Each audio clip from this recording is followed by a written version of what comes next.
The containment failure alarm was screaming through Logistics Bay 7, and the human secretary was lifting the quantum-locked crate with one hand while scrolling through her phone with the other. Kael'thas froze mid-evacuation order, his mandibles clicking in a staccato pattern that indicated severe cognitive dissonance. The crate, designation QC-847, Class 9 hazard, quantum lock engaged, was supposed to be immovable without a full mech suit team.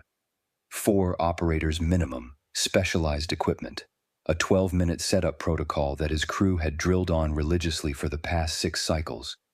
Emma Johnson, administrative assistant grade 4, was holding it, one-handed, while texting.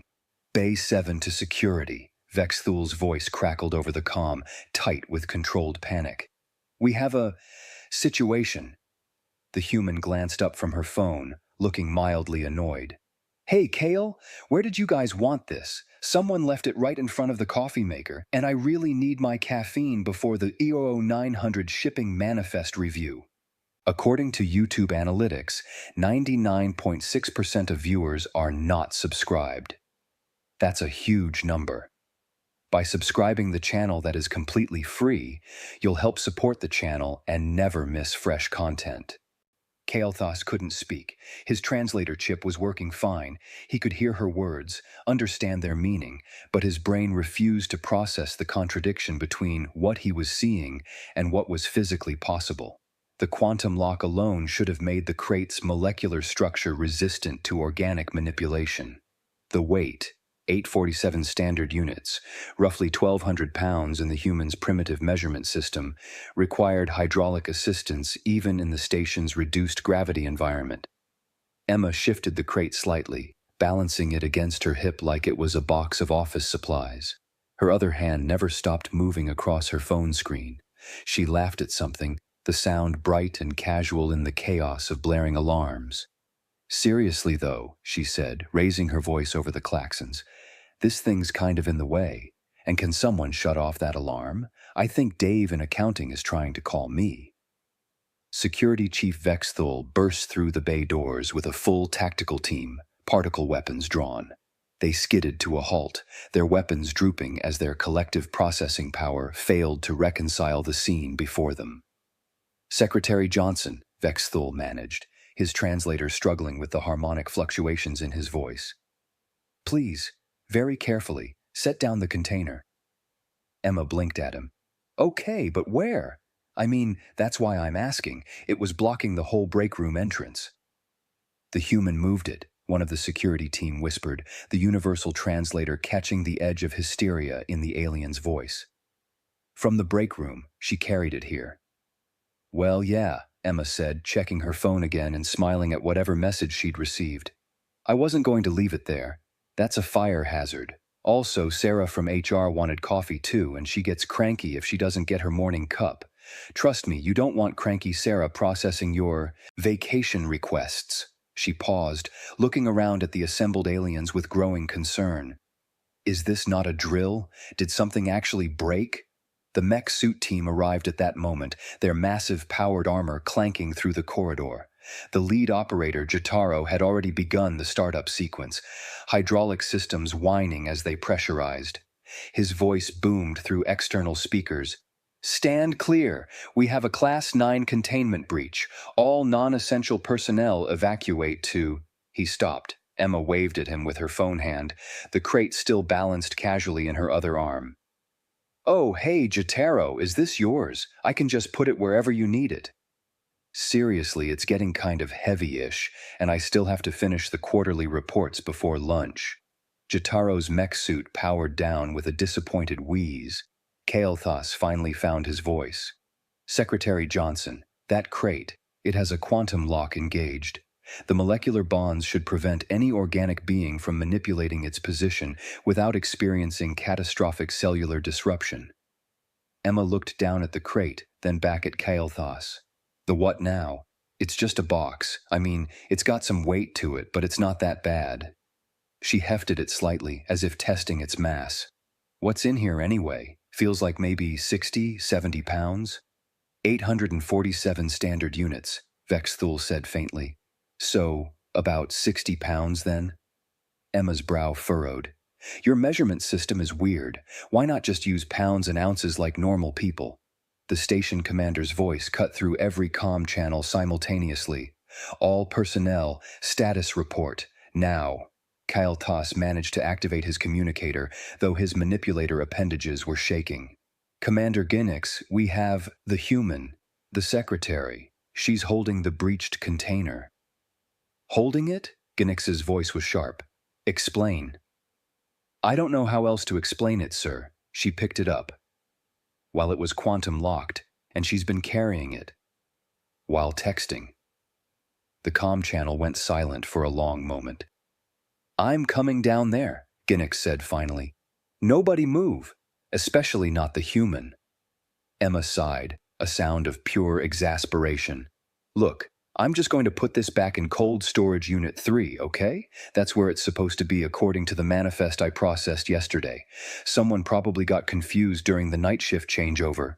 She started walking toward the storage corridor, still balancing the crate and her phone with practiced ease. The mech team scrambled out of her way. Vex Thul followed at a safe distance, his security team spreading out in what might have been a protective formation, or possibly just shock-induced wandering. Kael'thas trailed behind, his mind trying and failing to construct a logical framework for what he was witnessing. Emma navigated the tight corridors with casual efficiency, turning sideways once to fit through a door that the mech suits definitely couldn't have managed. She hummed something tunelessly, a human musical form apparently, and stopped to swipe her keycard at the cold storage entrance. Damn it, she muttered. Phone's almost dead. I knew I should have charged it during the morning briefing. She tucked the phone into her pocket, used her now free hand to punch in the access code, and waited for the heavy door to slide open. The crate remained balanced in her other arm, seemingly forgotten. The cold storage unit was a disaster. Crates stacked haphazardly, some with warning labels obscured, others blocking access to the environmental controls. Emma made a disapproving sound in her throat. Yeah, this is a mess. No wonder you guys couldn't find this one. She stepped inside, located an empty space on the proper rack, and gently set down the quantum-locked crate. It settled with a soft thunk, the quantum lock indicator blinking its usual amber. There, where it's supposed to be. Do you guys not have an organization system down here? Kael'thas stared at the storage unit, then at Emma, then back at the storage unit. How did you... The quantum lock should have... Should have what?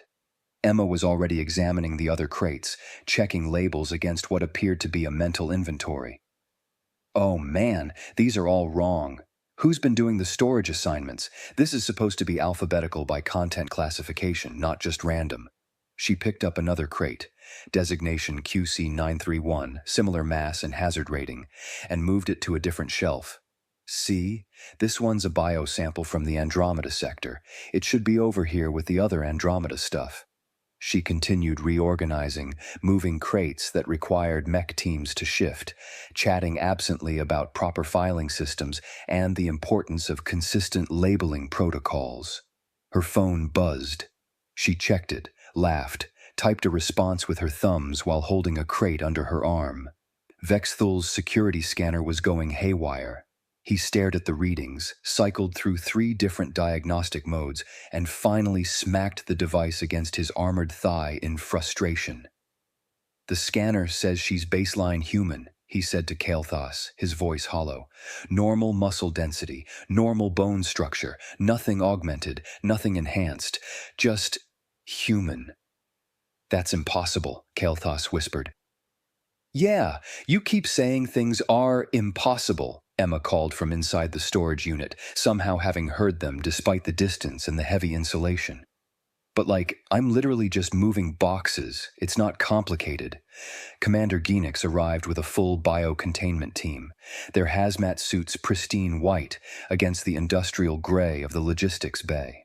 The commander was a Gravik, all sharp angles and precise movements, known for his unflappable demeanor in crisis situations.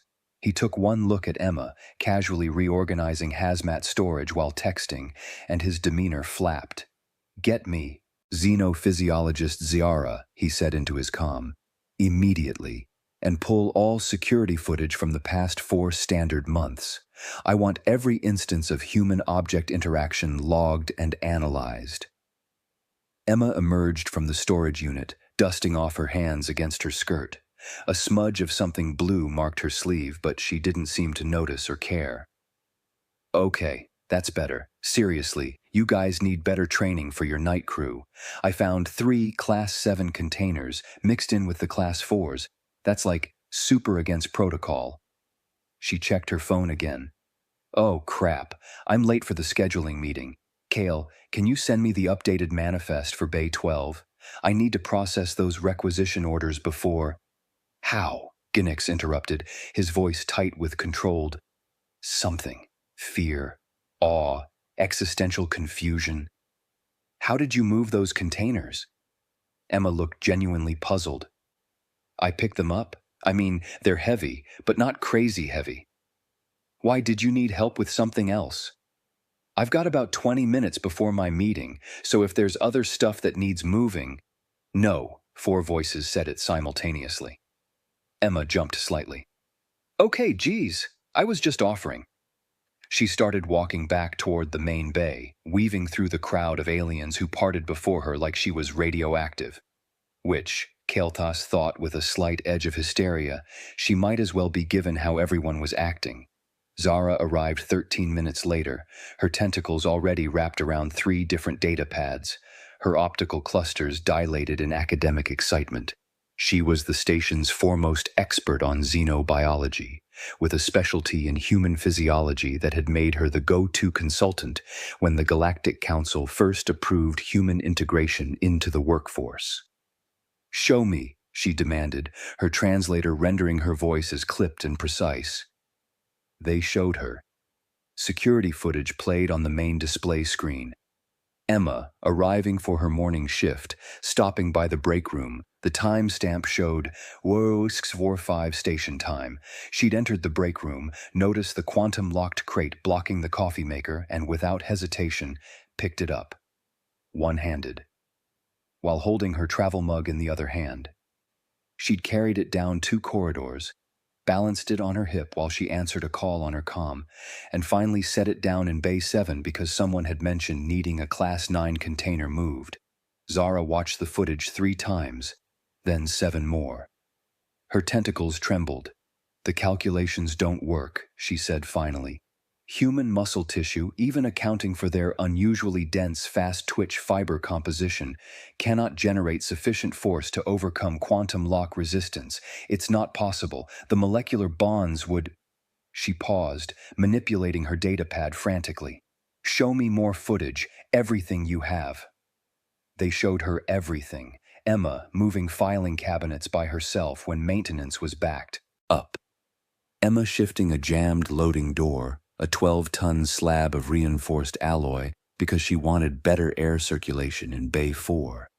Emma carrying stacks of equipment that were rated for grav sled transport.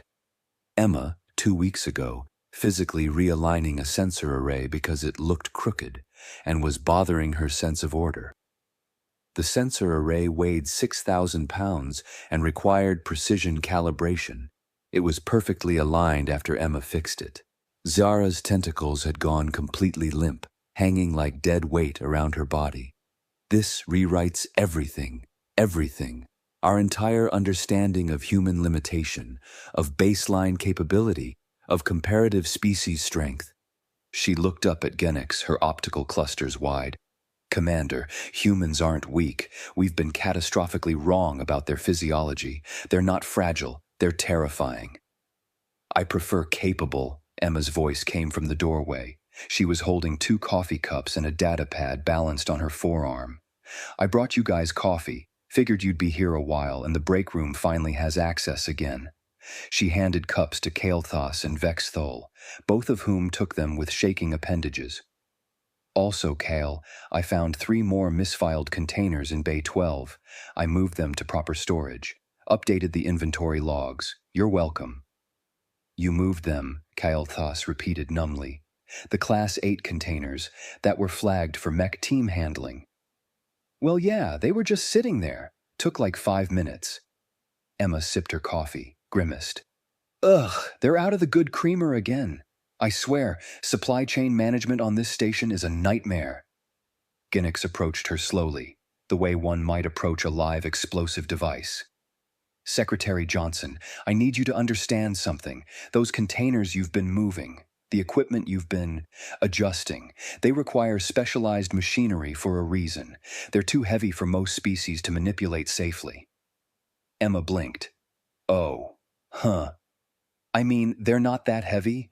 Like, I used to help my mom carry groceries up 3 flights of stairs when our elevator was broken. She'd have 5 bags in each hand, and I'd take the other 6 or 7. That was heavier than this stuff. How much did those bags weigh? Zara asked, her voice faint. I don't know, maybe 40 pounds each? 50 if she went to the discount store and bought the big rice bags. Emma shrugged.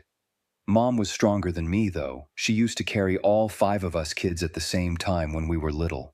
Like, one on her back, one on her front, one under each arm, and the oldest, walking next to her, holding her hand. We were a handful. Kael'thas did the math automatically, then wished he hadn't. 5 children. Average human child weight. The logistics made his brain hurt. Your mother, Ginix said carefully, carried approximately 300 pounds of children. Regularly. Well, yeah. We lived on the 4th floor and the elevator was always broken. What was she supposed to do, make multiple trips? Emma laughed.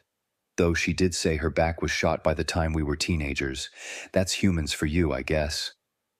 We're tough in the moment. But the warranty expires pretty quick. She checked her phone, still somehow functional despite everything, and made an apologetic face. Okay, I really do have to go to this meeting, but if you guys need help with any more heavy stuff, just ping me, I don't mind. Better than sitting through another 2-hour discussion about optimal break room scheduling. She left. The assembled aliens stood in silence. Finally, Vexthul spoke. We've had humans on this station for 6 months. Yes, Ginix confirmed. We've been using mech suits for tasks they could do by hand. Yes. We based our entire safety protocol structure on the assumption that humans were physically fragile. Yes. We're idiots, Vexthul concluded. Nobody disagreed. Zara was already deep in her data pads, muttering calculations. Their home planet has 1 full standard gravity. We assessed that as high-gravity environment and assumed they'd struggle in our reduced gravity station conditions. We never considered that they'd be proportionally stronger in lower gravity. And their evolution, persistence predators, endurance hunters, climbing species. They evolved to carry, to lift, to move. Their entire skeletal structure is load-bearing by necessity. They're a Death World species, Kael'thas said quietly. We knew that. It's in all the briefings. We knew it academically, Ginix corrected. We didn't understand what it meant practically. He pulled up station records on his command pad. The other 2 humans on station, the IT specialist and the sanitation engineer, pull their activity logs. The logs painted an equally alarming picture. David Chen, IT specialist, had mentioned during his intake interview that he climbed mountains for fun on his homeworld. He'd been carrying server equipment rated for 3-person teams, alone, while humming. Maria Garcia, sanitation engineer, had once physically carried a broken cleaning mech, 800 pounds of machinery, back to maintenance because the anti-grav dolly was on another deck, and I was already heading that way. We need to inform the Galactic Council, Ginix said. This isn't just a station issue. Every facility with human workers needs to know. We've been massively underutilizing them based on incorrect physical assessments. They're going to think we're exaggerating, Vexthul pointed out. Then we send them the footage. Ginix was already composing the message. Subject, Human Physical Capability Reassessment, Critical Priority. Recommendation, all human-staffed facilities review and revise safety protocols, equipment requirements, and capability ratings immediately. An alarm chimed. Nothing serious this time, just an incoming message alert. Kael'thas checked it automatically. It was from Emma. Hey, Found another 6 misfiled containers in cold storage during lunch. Moved them. Also, The door to Bay 3 sticks. Fix that too. The hydraulic seal was just loose. Tightened it by hand. You're welcome again. P.S. Can we get better coffee? This stuff tastes like sadness. Kael'thas showed the message to Ginix. The commander read it twice. She fixed a hydraulic seal, by hand. Those require torque wrenches, Vex-Thul said hollowly. Calibrated torque wrenches, because the metal is too strong for manual manipulation. For most species, Zara corrected, her voice taking on the manic edge of a scientist whose entire field of study had just been overturned. For most species. But humans evolved gripping, tool use, their hand strength alone. She trailed off, manipulating her data pad with frantic tentacle movements. I need to contact my colleagues. This changes everything about comparative physiology. The papers I've published, they're all wrong, foundationally wrong. Ginix made a decision. Kael'thas, you're the logistics supervisor. Effective immediately, all heavy equipment requisitions must include the question, is a human available? If yes, check with them first before deploying machinery. Sir, they're going to ask for overtime pay. Pay it. We'll save millions in equipment hours alone. A thought occurred to Kael'thas. Sir, what about the other human jobs? We assigned them to administrative and support roles because we thought they were too fragile for industrial work. Ginix was silent for a long moment. Draft a memo, station-wide. We're conducting a comprehensive review of human work assignments. Anyone who has human staff should assess whether those humans are being utilized to their actual capacity. He paused. And someone get me the contact information for Earth's labor board. We may owe them back pay for capability-inappropriate job classifications. The next day, Emma arrived for her shift to find Kael'thas waiting at her desk with a formal request. Secretary Johnson, we need to discuss your job description. Emma set down her coffee, the good kind. He'd made sure it was ordered specially, and looked wary. If this is about the filing system I implemented, I can explain. It's not. It's about your physical capabilities. We've been significantly underutilizing you based on incorrect assumptions about human strength. Oh, Emma relaxed. Yeah, I wondered about that. I kept seeing you guys use those big mech suits for stuff that seemed pretty basic. Figured it was some kind of safety culture thing. You know, better safe than sorry. It was incorrect species assessment, Kael'thas corrected. We thought you were fragile. We were wrong. Extremely wrong. Emma laughed. Fragile? Dude, I played rugby in college. I've broken 3 bones, had 2 concussions, and once dislocated my shoulder during a match.